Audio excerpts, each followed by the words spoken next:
Hello friends, మనలో చాలామందికి business చేసి లేదా జాబ్ చేసి లైఫ్లో సెట్ అవ్వాలి, ఆర్థికంగా ఎదగాలి, మంచి ఇల్లు ఉండాలి, మంచి బ్యాంక్ బ్యాలెన్స్ ఉండాలి, మనకంటూ మార్కెట్లో ఒక గుర్తింపు ఉండాలి అనుకుంటారు. కానీ వాళ్ళు స్టార్ట్ చేసి సంవత్సరాలు గడిచిన జీవితం మాత్రం మారదు.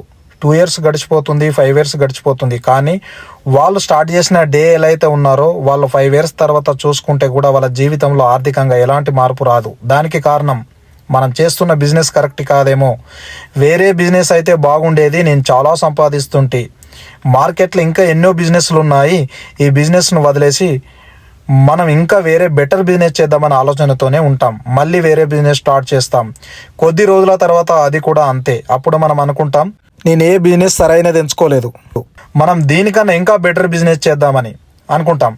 ఇలా ఇంకోటి స్టార్ట్ చేస్తాం. ఎన్ని బిజినెస్లు మార్చుకుంటూ పోయినా సక్సెస్ కనబడదు. దానికి కారణం ఏంటి? మనం చేసే బిజినెసా లేక ఇంకేమైనా ఉందా అనుకుంటాం. జాబ్ చేసే వాళ్ళు కూడా అంతే.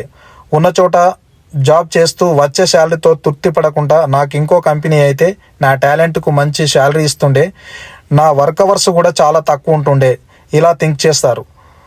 చేసే జాబును మానేసి వేరే జాబ్లో జాయిన్ అవుతారు. అక్కడ కూడా కొద్ది రోజులు చేసిన తర్వాత ఇది కూడా కాదు, ఇంతకన్నా బెటర్ జాబ్ వెతుక్కోవాలి, ఇప్పుడు చేస్తున్న జాబ్ మాత్రం వరస్ట్గా ఉంది అనుకుంటారు. కొద్ది రోజుల తర్వాత ఏ జాబు నచ్చదు, చేసే ఏ బిజినెస్ నచ్చదు, ఏది కరెక్ట్గా లేదు, నేను అంత బాగానే ప్లాన్ చేసుకున్నా, నాకెందుకు ఇలా జరుగుతుంది అనుకుంటారు. తెలిసిన వాళ్ళు నాకన్నా తక్కువ టైంలో బిజినెస్ స్టార్ట్ చేసి బెటర్ పొజిషన్లో ఉన్నారు.